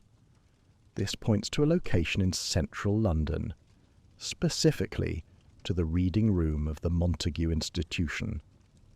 I knew the place, a scholarly foundation on Great Russell Street, adjacent to the British Museum, housing a reference library and private archive rooms used by government departments. Precisely the sort of establishment a former War Office cryptographer would have known intimately. The archive is there. Beneath it, the institution has a sub-basement, a disused storage area dating to the original construction. Penrose would have known of it from his years in government service. It is the kind of place where a careful man might conceal something he wished to keep beyond the reach of casual discovery, but within the reach of deliberate search. He closed the notebook. The Meridian Papers. That is what Penrose called them. At least, that is the name I have inferred from his notes. A collection of documents hidden in that vault. Documents important enough to protect with 15 years of work. A library designed as a cipher, and ultimately with his life. And the index of ashes was the key. The index of ashes was the key to the old arrangement, the arrangement that no longer exists. Whoever stole it is holding a map that points to the wrong set of coordinates, coordinates that will lead them to nothing, or to the wrong vault, or to a location that does not correspond to anything at all. Then the thief has gained nothing. Not yet. But the thief does not know that, or did not, as of the night of the murder. The question is whether he has since attempted to use the index and discovered its worthlessness. If he has, he will be looking for another way. And the only other way is standing in this room. The implication was clear. If the killer had discovered the index was useless, Holmes himself and his work in the library represented the only remaining path to the archive. We were no longer merely investigating a murder. We were in a race. Holmes moved to the correspondence drawer in Penrose's study, the same drawer from which he had extracted the diplomatic cipher sheet 2 days earlier. He withdrew the document again and spread it on the desk. "I have been thinking about this sheet, Watson. When I first found it, I took it as evidence that Penrose had some connection to the Foreign Office, perhaps a remnant of his years in government service. But that interpretation is insufficient. Look at it again. I looked. The cipher sheet was a standard encoding template. Columns of letter number pairs arranged in blocks, with handwritten annotations in the margins. The annotations were in Penrose's hand, and now that I examined them more closely, I saw that they were not random notes but a systematic analysis. Penrose had been working through the cipher, testing it, cross-referencing values, marking certain pairs with small asterisks. He was decoding it, I said. He was reverse engineering it. This cipher sheet bears the office mark of the Second Secretary's Department at the Foreign Office. It is a template used for encoding sensitive diplomatic correspondence, the kind of template that should never leave Whitehall. Penrose obtained it somehow, and he was using it to decode something, or rather, to prove that something could be decoded. Prove to whom? To anyone who might need to verify the contents of the Meridian papers. Watson, Penrose was not merely guarding the archive passively. He was actively investigating, building a case. He obtained a cipher sheet from the Second Secretary's office. He analysed it. He was assembling proof that documents encoded using this system could be traced to their source. Holmes folded the sheet and returned it to his coat. His expression had hardened, not with anger, but with the cold clarity that came over him when a case ceased to be an intellectual exercise and became something with teeth. The letter Penrose sent to Vane was not a social invitation, he said. It was a signal.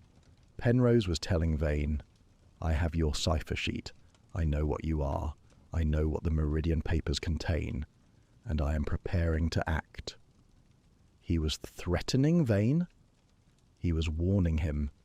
There is a difference, though a subtle one, and one that Vane would not have appreciated. Penrose was not a blackmailer. He was, by every account, a principled man. I believe he wrote to Vane to offer him a chance to confess, perhaps, or to cooperate, or to surrender quietly. The meeting Penrose proposed was not an ambush, it was an act of conscience. And Vane responded by killing him. Vane responded by coming to Ashgrove with a vial of organomercury compound concealed in his signet ring, a length of diplomatic silk thread in his pocket, and a plan that he executed in 25 minutes while the lamb cooled on his plate. Holmes paused. But Penrose expected this, or expected the possibility. He knew what Vane was.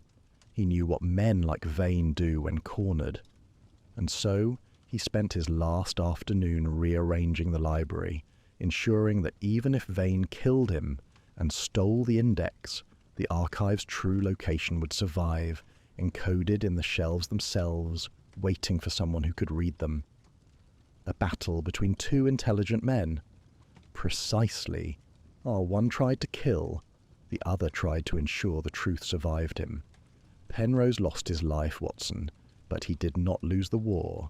The library still stands, the cipher still holds, and the Meridian papers are still where he put them. There remained one loose thread from the previous day, and Holmes addressed it that morning. Lady Harrow had been staying at the village inn, and Holmes sent word requesting a brief interview. She arrived at 11, less imperious than before, I thought, and with a weariness about her that suggested the events of the past days had worn through whatever reserves of dignity she had brought with her. Holmes was direct. Lady Harrow, I must ask you plainly, what did you believe Penrose's discovery to be? I have told you a treasure, a hidden archive of material value, gold, historical artifacts, as something that could be recovered and sold or displayed. He spoke of a great discovery concealed within the provenance of the library. I invested 10 years and a considerable fortune on the strength of that promise.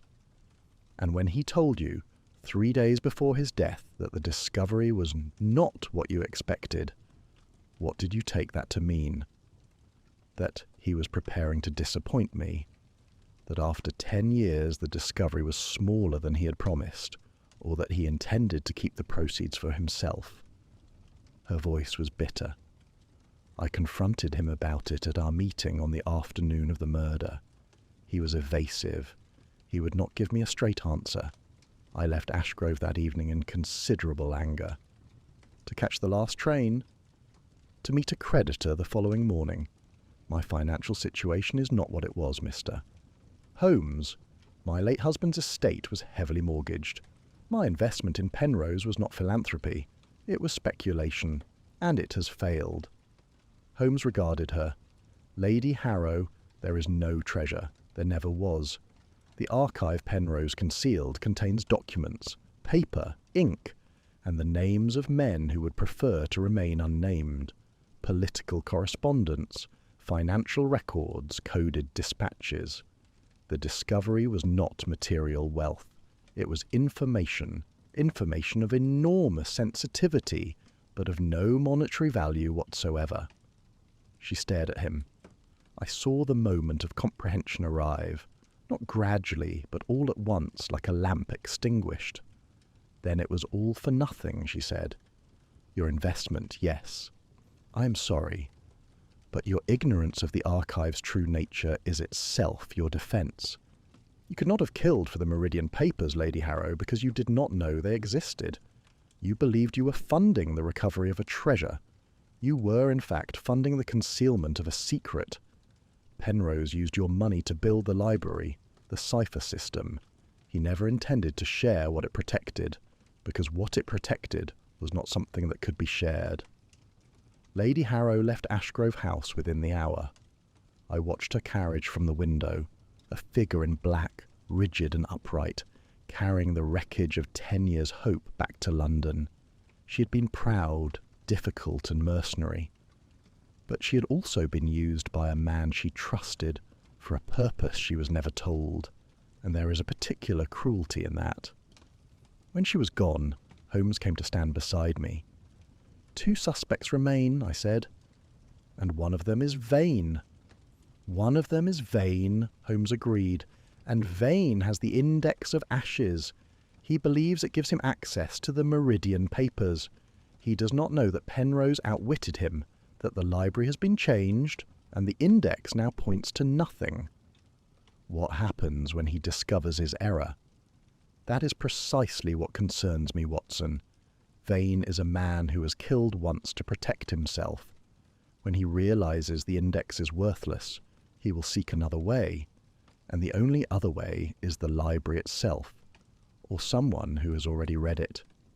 He looked at me. The meaning was unmistakable. We must reach the archive before Vane discovers his mistake, Holmes said. Tomorrow morning, the first train to London.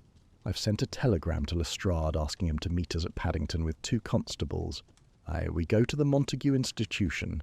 We open the vault, and we see what Alistair Penrose died to protect. He turned from the window.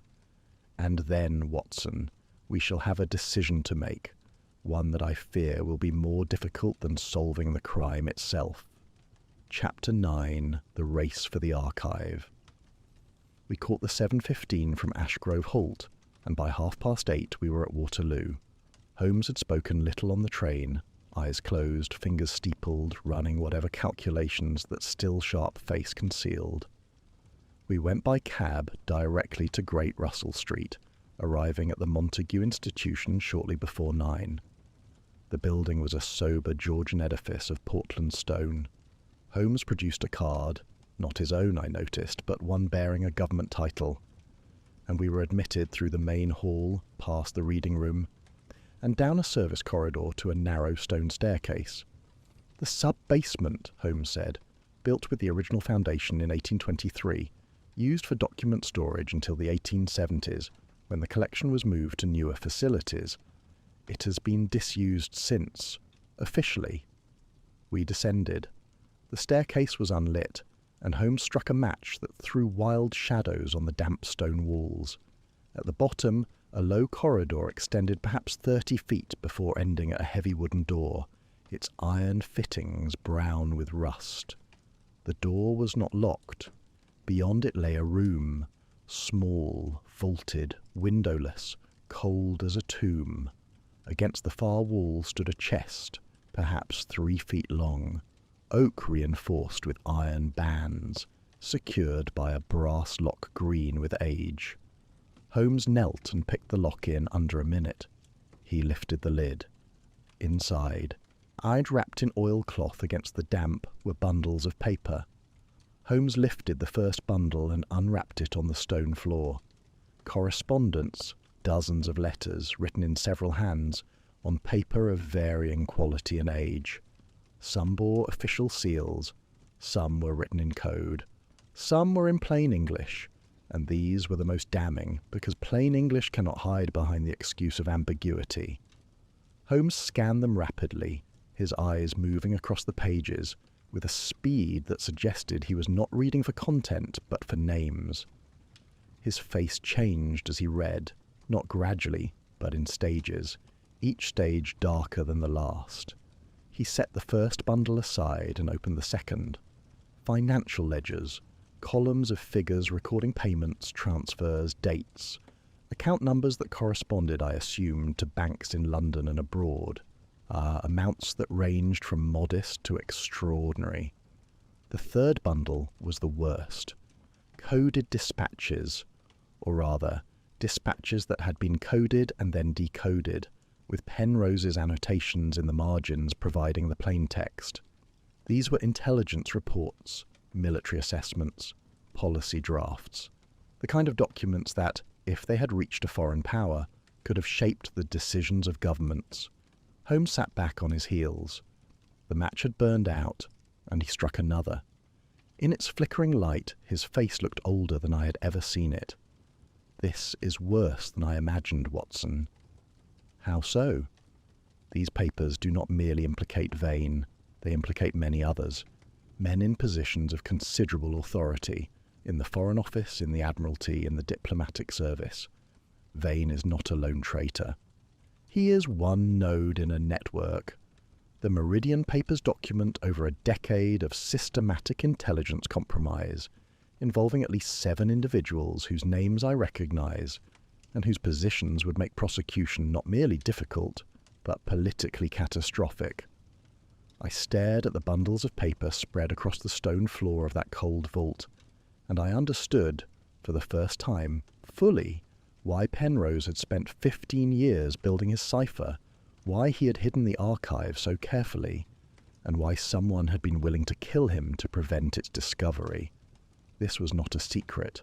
It was a disease, embedded in the body of the state, spreading quietly, doing its damage in silence.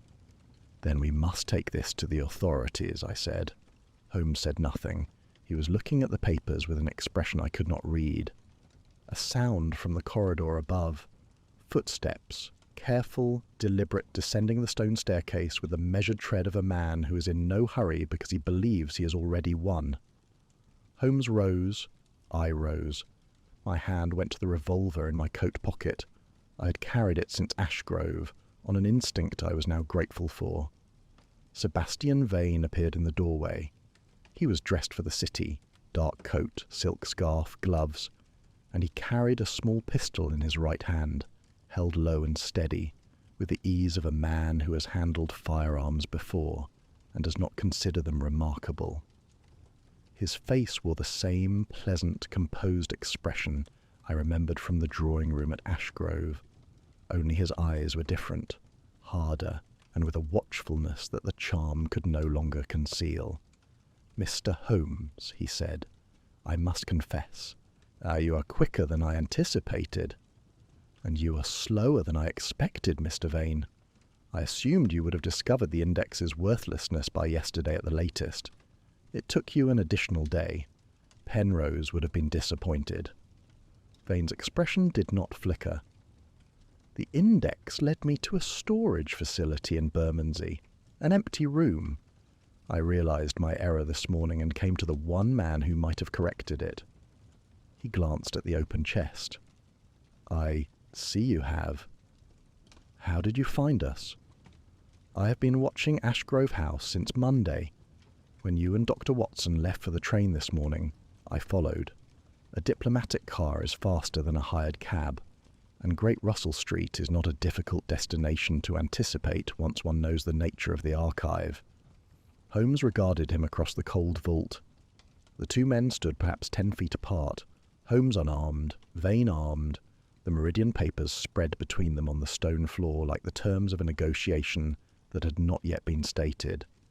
"You killed Alistair Penrose," Holmes said. Vane did not deny it. He did not flinch. He simply nodded once as though acknowledging a point of order. "Let me show you something before we proceed." Holmes reached into his coat, slowly, deliberately, keeping his hands visible. He withdrew the diplomatic cipher sheet. "Penrose obtained this from your office. He was reverse engineering your department's encoding system. He was building a case, not for blackmail, but for disclosure. He intended to turn the Meridian papers over to the government. Your letter, your reply to his invitation, confirmed for him that you would act to prevent this. As he spent his final afternoon rearranging the library to ensure the archive would survive even if he did not." "I am aware of what Penrose did," Vane said. "He was a clever man. Cleverer than I gave him credit for." "And the ring." Holmes pointed to Vane's right hand, the hand not holding the pistol. The signet ring sat on the third finger, heavy and gold, with its crest catching the dim light. "A hollow compartment in the bezel," Holmes said, "large enough to hold a small glass vial. You carried the dimethyl mercury compound in the ring, applied it to the foredges of the Herodotus during your 15 minutes in the library, and sealed the compartment again before returning to dinner. The ring sits oddly on your finger because the compartment, when loaded, shifts the weight distribution. I noticed it when we shook hands at Ashgrove." Vane looked at the ring. For the first time, something crossed his face that was not composure, a flicker of recognition, perhaps, that the details he had thought invisible had been visible all along. "You are a brilliant man, Mr. Holmes," Vane said, "but you are also a practical one." He gestured toward the papers on the floor. "Those documents will not bring justice. They will bring chaos. Half the men named in that chest are in positions to prevent any prosecution. The other half are protected by foreign governments who will deny everything. You will destroy careers, destabilize alliances, and achieve nothing, except the satisfaction of having told the truth, which, I assure you, is a satisfaction that fades quickly when the consequences arrive." "You killed a man," Holmes said. "I removed a threat, as others have done before me." His voice was terribly calm. "Penrose was going to bring down the house. Not one man. The house. The entire structure of trust on which the diplomatic service operates. The cost of his truth would have been measured in lives, agents and operatives whose covers depend on the systems he was about to expose." "And your life," Holmes said quietly. "Your freedom, your reputation. Do not dress self-preservation in the language of patriotism, Mr. Vane. You killed because you were afraid." Vane's jaw tightened. For the first time, the composure cracked. Not much, but enough. Enough to see the man beneath the diplomat, a man who had been trapped for over a decade, who had sold his country piece by piece to pay debts he could never repay, and who had killed a gentle scholar in a locked room because he could not bear to be exposed. "I am offering you a choice, Mr. Holmes. Walk away. Leave the papers. I will ensure they are destroyed. Penrose is dead. Nothing changes that. But the damage can be contained." "No," Holmes said. The word was quiet. It was also absolute. Vane raised the pistol. I drew my revolver. For a long moment, the three of us stood in that cold vault beneath Great Russell Street. 2 weapons aimed, 1 man unarmed between them, and on the floor the paper remains of a decade's worth of treason, waiting to be claimed or destroyed. Then footsteps on the stairs. Several pairs, heavy and hurried.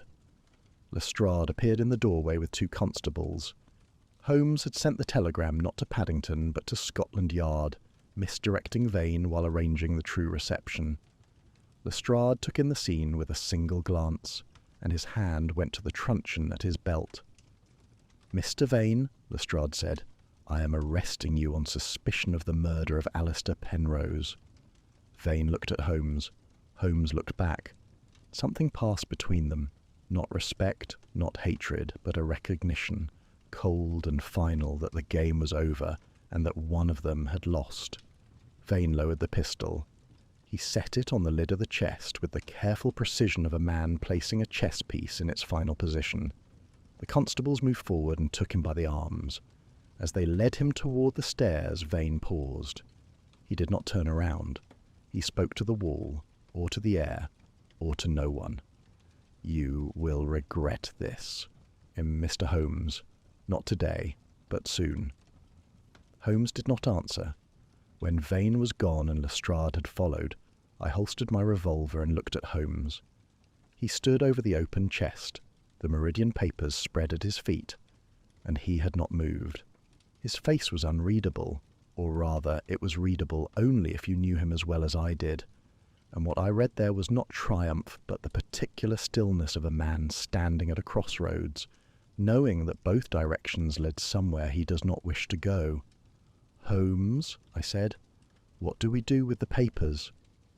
He did not answer. He knelt and began very carefully to gather the documents back into their bundles. "Holmes." "Not yet, Watson," he said. "Not yet." Chapter 10. The Final Revelation. We returned to Ashgrove House that evening. It was Holmes's wish, and I suspect his need. The case could have been concluded in London. Lestrade had Vane in custody. The evidence was assembled. A statement could have been made from Baker Street, or from Scotland Yard, or from any of the dozen official settings in which such matters are customarily resolved. But Holmes insisted on Ashgrove. He wanted the library. He wanted the room where it had happened, and the people to whom it had happened, gathered together for the final time. They came. Collingwood, pale and diminished, sitting by the door. Moore, silent for once. Lady Harrow, rigid with composure. Mrs. Dale at the back of the room near the window, her hands folded. Lestrade at the mantelpiece with his notebook, and myself by the fire, watching Holmes and wondering what he had decided. Holmes stood in the centre of the room. He did not pace. He did not dramatize. He spoke as I had rarely heard him speak, quietly, precisely, and with a weight that suggested every word had been chosen not for effect but for truth. "Alistair Penrose was murdered on the evening of November the 12th, he began, by a method designed to escape detection entirely. He was not stabbed, shot, strangled, or struck. He was poisoned by a book. He let that settle. The Herodotus, Volume 3, which Penrose read every evening as part of his systematic rotation through the library.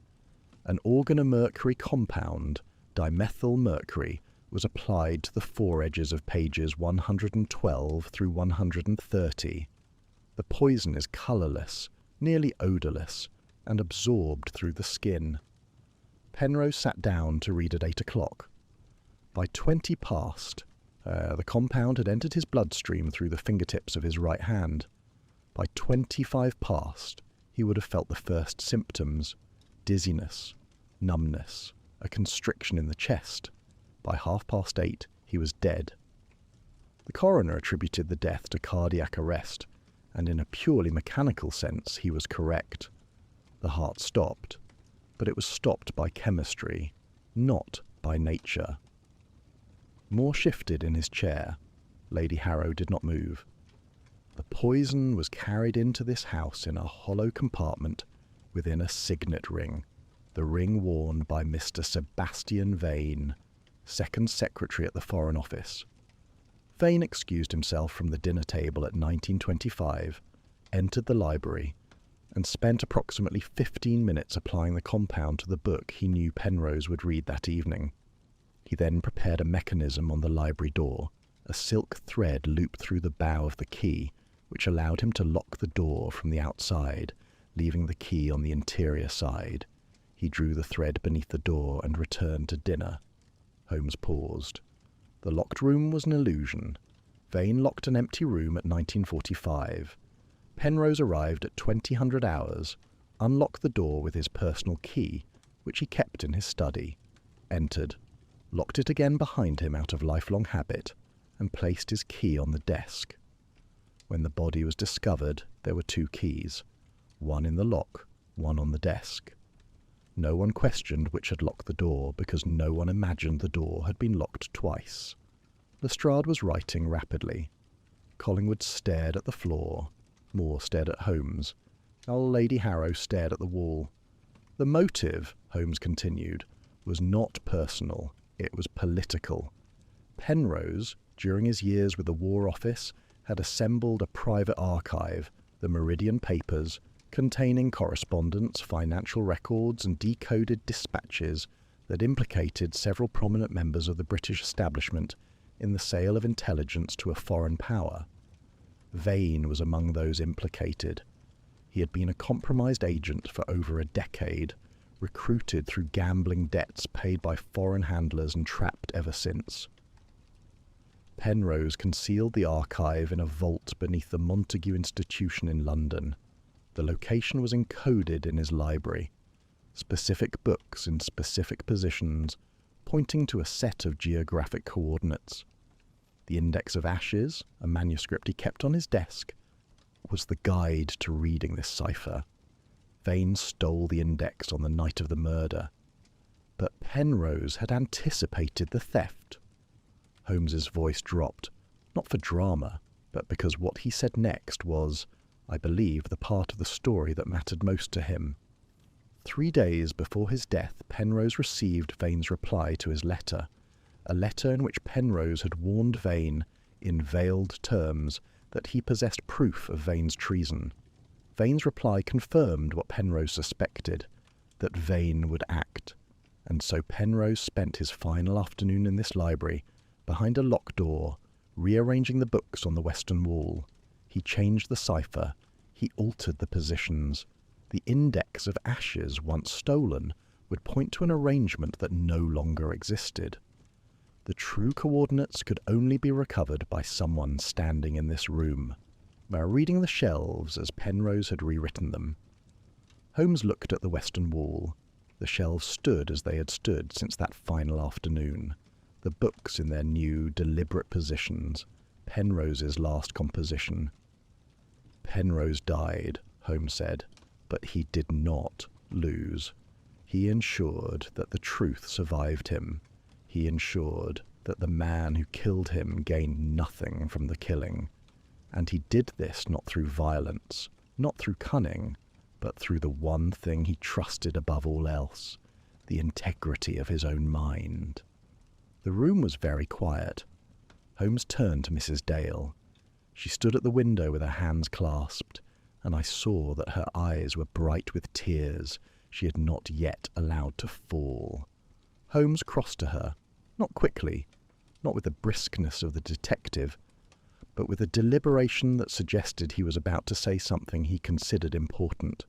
"Mrs. Dale," he said, "he was a man worth grieving. You knew that better than any of us."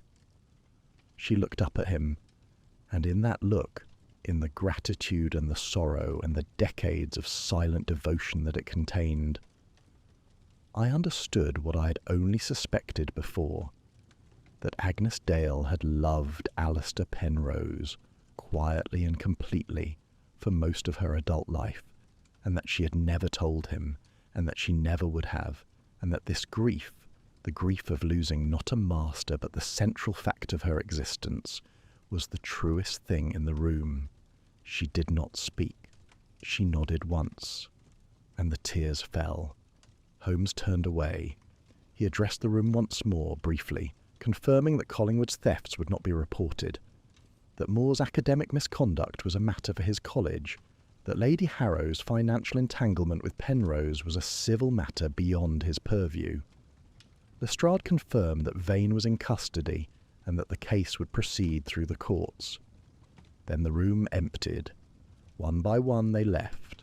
Collingwood with his head bowed, Moore without a word, Lady Harrow with a nod to Holmes that might have been gratitude or might have been dismissal. Lestrade shook Holmes's hand and departed for the station. Mrs. Dale went last. She paused at the door and looked back at the library, visible through the open doorway of the drawing-room, its shelves dark in the evening light. "Will anyone read his books now?" she asked. "They have been read," Holmes said. "They said what they were meant to say." She left. We were alone, and I'd been waiting to ask the question since the vault beneath the Montague Institution. I'd been waiting because I knew, from Holmes's silence on the train, from the gravity that had settled over him like a garment he could not remove, that the answer would not be simple. I asked it now. "The Meridian papers, Holmes. What did you do with them?" He was standing at the window, looking out at the garden where the November darkness had erased everything beyond the glass. His reflection looked back at him, sharper than the man himself, and more solitary. "I burned them," he said. The words dropped into the silence of the room and lay there. "All of them?" "All of them." "But the other men, the network, 7 names, you said. Vane will face justice. He killed a man. That is sufficient for the law." Holmes turned from the window. His face was composed, but there was a cost visible behind the composure, the cost of a decision made not from certainty, but from the terrible arithmetic of least harm. "As for the rest, there are truths, Watson, that serve no justice in being known. Penrose understood that. It is why he hid them so carefully. He did not build his library to expose the powerful. He built it to ensure that if the knowledge was ever needed, it could be found by the right person at the right time." "And were you the right person?" Holmes paused. It was a long pause, the longest I had ever seen from him, a man for whom silence was usually a tool rather than a refuge. "I was the right person to destroy it," he said. I wanted to argue. I wanted to tell him that the network would continue, that the men in those papers would go on selling secrets while Vane alone paid. But I looked at his face, and I saw what the decision had cost him, and I understood that he had weighed every argument I could make and arrived at the only answer he could live with. Not the right answer, the possible answer. "Penrose built a library," Holmes said quietly, "to protect a truth that was too dangerous to reveal and too important to destroy. I have done the opposite. I have destroyed the truth and preserved the library. Whether that is wisdom or cowardice, I cannot say. I suspect it is both." He collected his coat and his hat. I collected mine.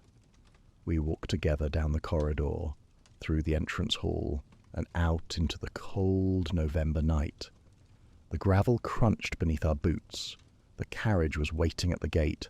Behind us, our Ashgrove house stood dark against the sky, the library windows unlit, the shelves rearranged, the cipher broken, the secret gone. The house that Penrose had made into a cathedral, and Vane had made into a crime scene, and Holmes had made into a puzzle, stood now as none of those things. It was only a house. The meaning had been taken out of it, carried away in bundles of paper that no longer existed, and what remained was oak and brick and silence. Holmes did not look back. We rode to the station without speaking.